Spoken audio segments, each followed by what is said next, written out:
நீ நான் காதல் சீரியலில் இப்போ என்ன நடந்திருக்கு அப்படிங்கிறத பார்க்கலாம். இப்போ அனு, ஆகாஷ் இவங்களோட காதல் விஷயம் பூதாகரமாக வெடிச்சிடுச்சு. இதனால் நமக்கு எங்கே பிரச்சனை வந்துருமோ, இவங்க 2 பேரும் ஒன்று சேர்ந்தா நமக்கு தான் பிரச்சனை அப்படிங்கிற மாதிரி முரளி வந்து எப்படியாச்சும் அனு, அபி இவங்க எல்லாத்தையுமே அவங்க சொந்த ஊருக்கே அனுப்பி வச்சிடணும் அப்படின்னு பிளான் போட்டு ஏதேதோ செஞ்சுக்கிட்டு வராரு.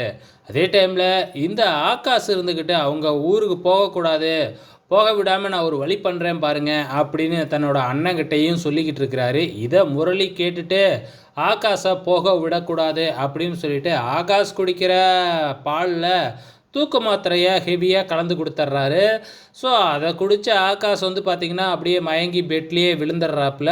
ஸோ இங்கே வந்து பார்த்திங்கன்னா முரளி நல்ல மாதிரி போய் அங்கே அபி, அனு அவங்க அத்தை எல்லாத்தையுமே வந்து பார்த்திங்கன்னா ஊருக்கு அனுப்பி வைக்கிற ஏற்பாடில் இறங்கிட்டாப்புல. ஸோ அனு மனசுக்குள்ளார மறைச்சிக்கிட்டு ரொம்பவுமே ஃபீல் பண்ணிக்கிட்டே தான் வந்து பார்த்திங்கன்னா ஹோட்டல்லாம் காலி பண்ணி அங்கேருந்து வீட்டிலேருந்து துணிமணியெல்லாம் பேக் பண்ணிக்கிட்டு அப்படியே கிளம்ப ஆரம்பிக்கிறாங்க. ஸோ இங்கே நம்ம முரளி ஆட்டோலாம் அவரே அழைச்சிக்கிட்டு வந்து ஊருக்கு அனுப்பி வைக்கிறதுக்கு ரெடி பண்ணுறாரு. ஸோ என்ன தான் தூக்கத்தில் இருந்தாலும் நம்ம ஆகாஷ் வந்து தூக்கத்திலே எழுந்திரிச்சு போய் பாத்ரூமில் வந்து முகத்தெல்லாம் கழுவிக்கிட்டு பைக்கை எடுத்துக்கிட்டு கிளம்பிடுறாரு. ஆனால் இந்த முரளி 2 ரவுடிங்களையும் செட் பண்ணி வச்சுருக்கிறாரு. ஸோ இப்போ ரவுடிங்க வந்து பார்த்திங்கன்னா நம்ம ஆகாஷை பிடிச்சி கொண்டு போய் ஒரு இடத்துல அடைச்சி வச்சிட்றாங்க.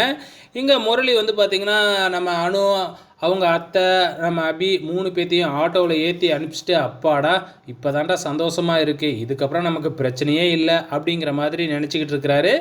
இன்னைய எபிசோடில் அதுதாங்க நடந்திருக்கு. வெயிட் பண்ணி பார்க்கலாம் நாளைக்கு என்ன நடக்க போகுதுன்னு.